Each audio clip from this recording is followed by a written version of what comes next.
up, okay? Look, baby, okay? I just had a long day. I just need some rest right now. Hey, how dare you walk away when I'm talking to you? What else do you want from me? Talking to me? Yes, I'm talking to you. Devontae, I'm talking to you. What have you asked of me that I haven't done? What else? What else do you want from me? I work my ass off day and night for you. Everything I do is for you. I pay the bills. I cook for you, and I grease your bed at your beck and call. I give up everything to be with you, and yet you still treat me like trash. That's all you're good at. One more word. And what? What?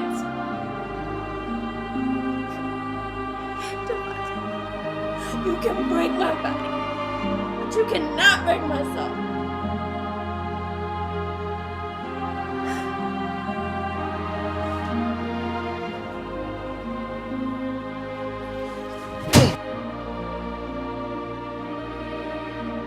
The reason a lot of people go into very negative or toxic relationship is because they fail to define their relationship.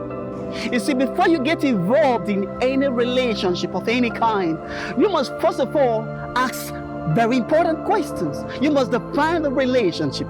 You must define the parameters and set boundaries for the relationship. You see, you should have a goal for every relationship you get involved in. I say this to tell you that lots of people today are depressed. Others have died just because they got involved in a toxic relationship.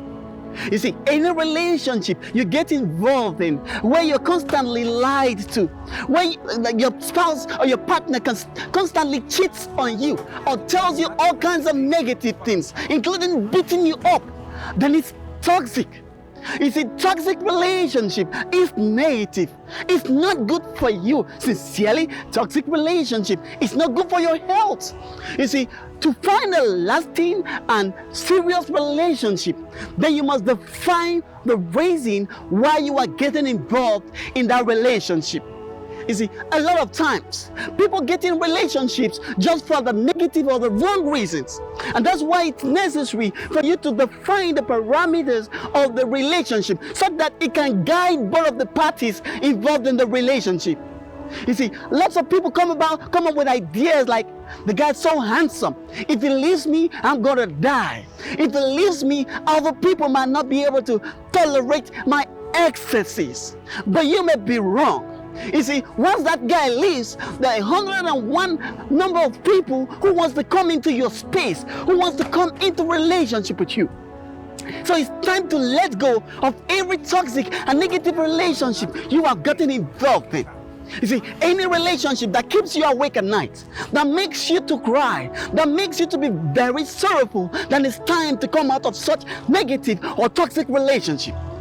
I told you earlier, in a relationship where you're constantly lied to, it lies to you like a regular, and you will still saying, oh, I just forgave him, I just let him to be, I just feel he's a human. He lied to you the first time, he cheated on you the second time, and then you let go. You need to have a boundary with which everybody abides by. And if you decide to have a boundary, if you decide to set a goal and a deadline for achieving such goals, then you begin to have a meaningful and lasting relationship. I said this to tell you that for you to have a lasting and strategic relationship, it is necessary, it is critical for you to set a goal. So when a guy comes into your life, for example, comes into your space, you ask him, what do you want from me? Why does it have to be me? But there are other people, of all the people, why does it have to be me? So you define the relationship. You tell him your rules and your regulation. In other words, make him see that you have the do's and don'ts. With such, he's going to learn to live within the boundaries. With that, you can learn to avoid and stay away from negative and toxic relationships.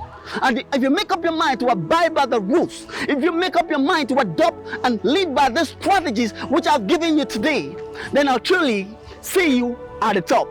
This has been Mrs. Grace Ahmed's baby boy, George Ahmed Washington, and I'm saying thanks for your time.